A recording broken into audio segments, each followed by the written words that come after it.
बिहार की अब बात करेंगे, जहां पर बीजेपी ने पूरी ताकत झोंक दी है। बड़े बड़े नेताओं की ताबड़तोड़ रैलियां की जा रही हैं। चुनावी रणनीति पर श्वेता सिंह ने बात की केंद्रीय मंत्री रविशंकर प्रसाद से। सुनिए। किसी भी राज्य में एक लंबे दौर के शासन के बाद आसान नहीं होता है वहां पर बने रहना, सत्ता को अपनी बचा पाना। एंटी इनकम्बेंसी कितना बड़ा मुद्दा है। क्या इस समय बिहार की जनता खुश है, संतुष्ट है जो एनडीए का राज यहां पर चल रहा है? गठबंधन टूट रहा है, गठबंधन बदल रहा है, इतने सारे गठबंधनों की फौज है। इन सारी चीजों पर बातचीत करने के लिए हमारे साथ इस समय केंद्रीय मंत्री रविशंकर प्रसाद हैं। सक्रिय राजनीति में तो दशकों से है, लेकिन लोकसभा में चुनाव लड़कर जब से पहुंचे हैं तब से थोड़ा सा और ग्राउंड पे हम आपको और ज्यादा देख रहे हैं रविशंकर जी। पर मैं यहां पर बिहार चुनावों से जुड़ी हुई बातें आपसे शुरू करूंगी। बहुत सारे आरोप आप पर लग रहे हैं क्योंकि सत्ता पक्ष आप हैं। इन आरोपों में सबसे पहला मैं आपसे पूछूंगी, इन चुनावों में सचमुच में क्या आप लोगों ने एलजेपी को एक फ्रंट के तौर पर अपना खड़ा किया है? क्या ये बीजेपी का प्लान बी? नहीं, ये बिल्कुल गलत है। देखिए, रामविलास जी गुजर गए, बड़े नेता थे, हम लोग की बहुत संवेदना है, सहानुभूति है। जैसा माननीय अमित शाह जी ने खुद बताया है कि पूरी कोशिश की गई कि वो हम लोग के साथ रहते, अब नहीं रहे। अब नहीं रहे तो नहीं रहे। लेकिन उसमें एक कंफ्यूजन हो जाता है कि फिर कोई आपकी पार्टी में वोट कटुआ कह देती है चिराग को। चिराग कहते हैं कि ये तो मुख्यमंत्री जी बुलवा रहे हैं, असल में नहीं कहा जा रहा है। देखिए, मैं उस बहस पे नहीं जाऊंगा। वैसे भी वो अभी शोक में हैं, तो ये सब मैं इन शब्दों का प्रयोग नहीं करता हूँ। मैं इतना अवश्य कहूँगा कि अब वो चले गए, पूरी कोशिश हुई, तो हमारे नेताओं ने स्पष्ट कर दिया है। अभी एनडीए में बीजेपी है, जेडीयू है, नीतीश जी हैं, मुकेश सहनी की पार्टी विकासशील इंसान पार्टी और हम हैं। और हमें लगता है कि हमारी एकता बहुत जबरदस्त है। अब वो नहीं है हम लोग के साथ, तो इसके अलावा मैं कोई टिप्पणी नहीं करूंगा। लालू यादव के सक्रिय तौर पर चुनाव प्रचार में पार्टिसिपेट न करना एक राहत है क्या? देखिए, राहत का सवाल नहीं है। लालू प्रसाद फील्ड में आते हैं तो और भी कई चीजें होती हैं, है ना। लालू प्रसाद जी का पूरा उनकी अपनी एक सियासत है, राजनीति है। देखिए, मैं उनको इतना ही कह सकता हूं आपसे, आपके दर्शकों के लिए, कि लालू जी उम्र में मुझसे बहुत बड़े हैं। हम लोग सब जेपी मूवमेंट के प्रोडक्ट हैं। वो पटना में छात्र संघ के अध्यक्ष थे, सुशील मोदी जी महामंत्री थे, मैं सहायक महामंत्री था। मैंने जस्ट इंटर पास किया था, सुशील जी। अब वहां से यात्रा शुरू होकर के आज कहां है तो ये भी जानती हैं आप, और किस कारण से ये भी जानती हैं आप। तो उसकी पीड़ा भी होती है, तो वो एक अलग विषय है। लेकिन आज बिहार की राजनीति, मैं जाति की सच्चाई को कभी नकारूंगा नहीं, लेकिन आज बिहार थोड़ा एस्पिरेशनल हो रहा है, परफॉर्मेंस। कल मैं आपको उदाहरण दूं, कल मैं सिकटी में था, अररिया जिला। मैंने एक सवाल पूछा, पटना जाने में गाड़ी से कितना वक्त लगता है? कहा कि 4.5 से 5 घंटा। कहा पहले कहा 10 घंटा, 9 घंटा। गांव में बिजली है कि नहीं? कहे है। गांव में सड़क है? नहीं है। अब मैं हर गांव में ऑप्टिकल फाइबर इंटरनेट ला रहा हूं, 45,000 गांव में, जो पीएम ने अनाउंस किया था कि क्या आप ये पूछ पाते हैं उनसे कि गांव में रोजगार है या नहीं, बिहार में रोजगार है या नहीं? देखिए, नीतीश जी ने कहा 6 लाख लोगों को रोजगार मिला।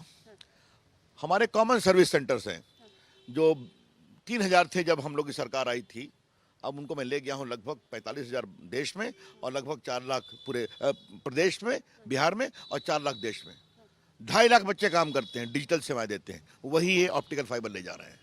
अब मुझे ये बताइए, सड़कें बनी कि नहीं बनी, पुल बने कि नहीं बने, बन रहे हैं, बिजली आई कि नहीं, तो उसके काम में रोजगार मिलता है कि नहीं। मैं पटना में 9 बीपीओ ला चुका हूँ। पटना में श्वेता जी टीसीएस का सेंटर खुल चुका है, मालूम है आपको। मुजफ्फरपुर में खुल चुका है बीपीओ, गया में खुलने वाला है। तो ये सब नए रोजगार के अवसर पैदा हो रहे हैं, और होने भी चाहिए। लेकिन अब कोई कह रहा है कि हम 10 लाख लोगों को नौकरी देंगे, तो मैं पूछूंगा अतीत क्या है उनका, बताइए। अब आप हमसे सवाल पूछ सकती हैं कि आप क्यों 15 साल के याद को कुरेद रहे हैं। क्योंकि वो था याद अपहरण का, वो था शर्म का, वो था लूट का। और मैं पटना में आपसे बात कर रहा हूं, आप याद करिए, शायद आपका भी संबंध तो जरूर है इस शहर से। वो डीला लाइसेंस कहाँ चला गया, याद है ना? वो मेफेयर कहाँ चला गया? तेजस्वी कह रहे हैं कि 15 साल में जितनी इंडस्ट्रीज यहाँ पर बंद हुई हैं उसका हिसाब दें नीतीश कुमार, क्योंकि जो उसके पीछे के 15 साल थे उसके लिए तो उन्होंने माफी भी मांग ली थी। मेरा जवाब बहुत सिंपल है, अपने पिताजी की तस्वीर क्यों नहीं लगाते वोटिंग पर? माता जी कहाँ गायब हैं? जिसकी विरासत से वो हैं, ये शर्मिंदगी क्यों है अपने पिताजी माताजी की तस्वीर को लगाने में? यही सवाल है। पर नीतीश कुमार मोदी जी की तस्वीर क्यों नहीं लगा रहे? देखिए देखिए, इधर उधर लगाई भी है, ऐसा नहीं, काफी लगाई है। और हर चुनाव में मोदी जी वो साथ प्रचार करते हैं, इस बार भी करेंगे। जब से वो हमारे साथ हैं, तब से मोदी जी और नीतीश जी बिहार में साथ प्रचार करते हैं कि नहीं? टेक्निकली पहली बार विधानसभा चुनावों के लिए मोदी जी नीतीश जी के लिए प्रचार करेंगे इस बार। एक बात है, लेकिन लोकसभा के चुनाव में साथ साथ रहे हैं ना, और चूंकि पहली बार फिर दोबारा हो रहा है, तो आगे देखिए, पीछे तो जाएंगे तो सियासत में तो कई अतीत की यादें मीठी भी होती हैं, कड़वी भी होती आपका सबसे बड़ा कॉन्फिडेंस क्या है यहाँ? हैं। देखिए, सबसे बड़ा कॉन्फिडेंस ये है ना कि लोगों ने 15 साल की नाकामी को देखा है, 15 साल के काम को भी देखा है।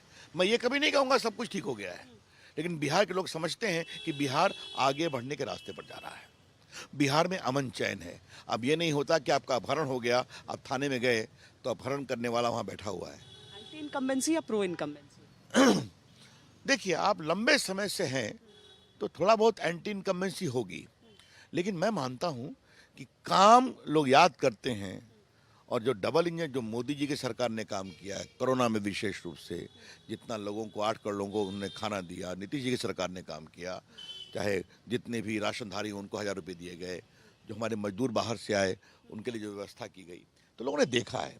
और लोग को लगता है कि ये सरकार संवेदनशील सरकार है, संवेदनहीन नहीं है। क्योंकि पटना शहर में ही खड़े हैं आप, पिछले साल की तस्वीरें सबको याद हैं कि किस तरीके से यहाँ वाटर लॉगिंग हो गई थी और लगा था कि यहाँ से एक चुनावी मुद्दा निकलेगा। आपको लगता है काट पाए आप उसको? देखिए, आपने तो कह दिया, आप देश की बड़ी पत्रकार, आपका अधिकार, लेकिन मैं हमेशा जमीन से जुड़ा रहता हूँ, अपने विद्यार्थी परिषद के दिनों से ही, चाहे राजसभा में रहा तब भी। हाँ, मैं बना था तो इतना इतना पानी था राजेंद्र नगर में, कदम कुआं में, तो मैं घूम रहा था, रिलीफ बांट रहा था। मैंने एक वादा किया था कि अगले साल पटना में पानी नहीं लगने दूंगा। मैंने दिल्ली में 5-6 मीटिंग की नगर निगम के अधिकारियों के साथ, बुडको के अधिकारियों के साथ।